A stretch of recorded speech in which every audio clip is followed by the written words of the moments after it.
Galaw-galaw. Sila babalik. Waki, waki. One.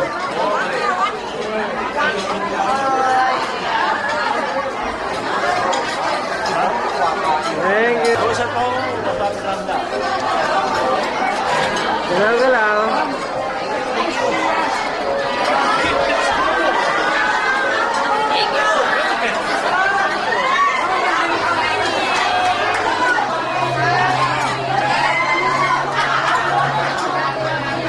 Thank you.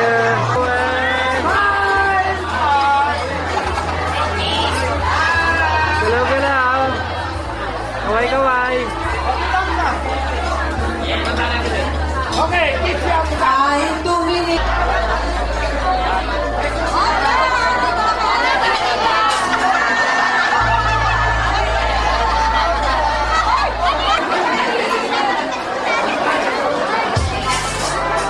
Waki, waki. One, two,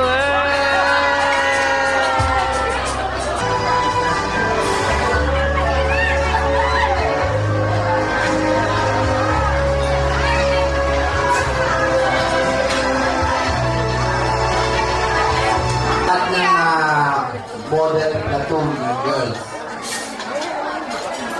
Kung pwede daw magpakuha kayo dito sa stage.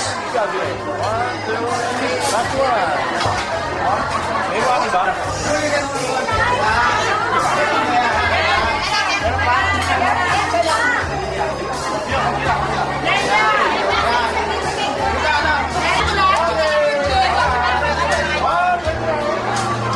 Sa liwag na.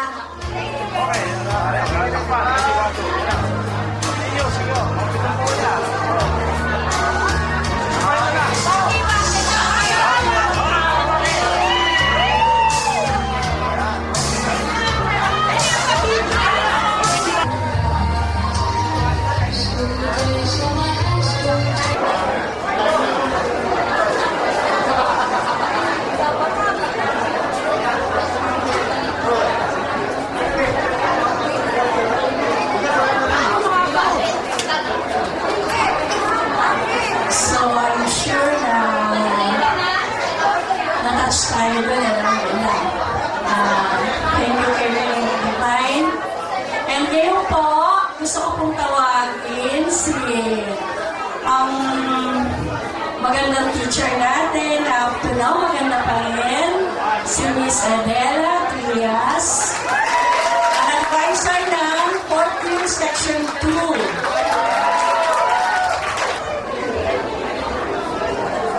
Good evening sa inyo lahat.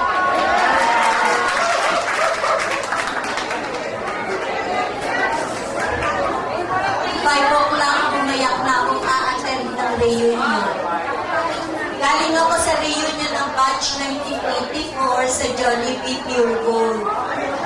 Sinagot ko sila muna kasi sabi ko mag-tricycle lang ako mula sa bahay namin hanggang sa Pure Gold. I can manage. Only to find out later na si Lilibet nga pala, inimbita ko almost 3 or 4 months ago.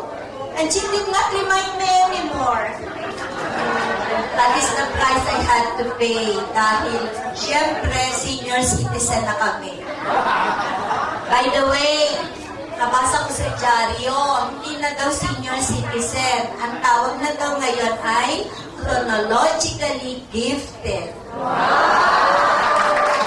Yes. Teacher ako kasi, di ba? But that is true. Yun na daw ang bagong term ngayon. Hindi senior citizen, kundi chronologically gifted. Maganda yung article ni Nelly Villafuerte sa Philippines. It's hard to believe that it's been 30 years, Tom and reminis, etc., etc. That's true. Lalo na sa mga teachers na katulad namin ni Mrs. Lagman, ni Mrs. Barrios, and nice to meet our principal in our beloved Perfecto, Ma'am Demesa. Pasensya na kung bamitin isang reunion. May silang theme. Ang theme nila ay sharing, living, and loving. And binaon ko na dito yon kasi alam ko, sisingilin niyo ko na dapat mag-inspire. Okay. What is our reason for being around? We want to meet again our classmates, our teachers. We want to see how we differ from each other, not for any reason, but because we want to rekindle. We want to reminisce what we had enjoyed before, together as classmates in our respective sections. Alam ba ninyo na palagi kong sinasabi na tuwing ako ay dumadalo sa reunion, nadadagdagan palagay ko ang magiging buhay ko pa.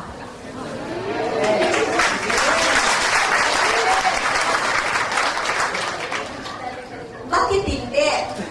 I started teaching 1970 and I retired 2008. I've been with the teaching profession for the last 39 years. Now I'm staying at home for 3 years already.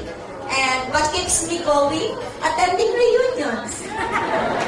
Kasi, hindi ako umalis sa Tondo. Gusto kong patunayan talaga namang ang Tondo langit sa ating lahat. Diba?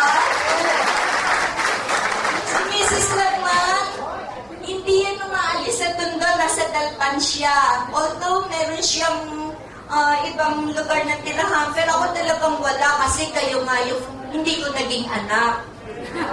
Diba? And I am pleased talking with Mr. Lobo. Sabi niya, Mom, why did you not marry? Ako nga rin, hindi ko masagot yun. That's why I did not.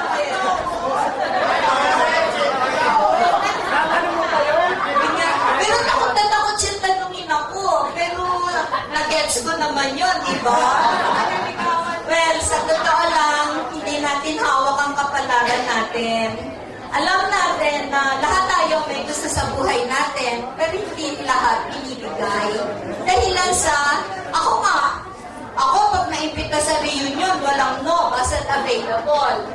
Why? Baka yun ang papel ko sa mundo, manatiling teacher sa mga estudyanteng naghahanap ng teacher dati. Ganun lang. So, ang haba na yata ng oras ko. Ano ko lang yung sharing, loving, and living.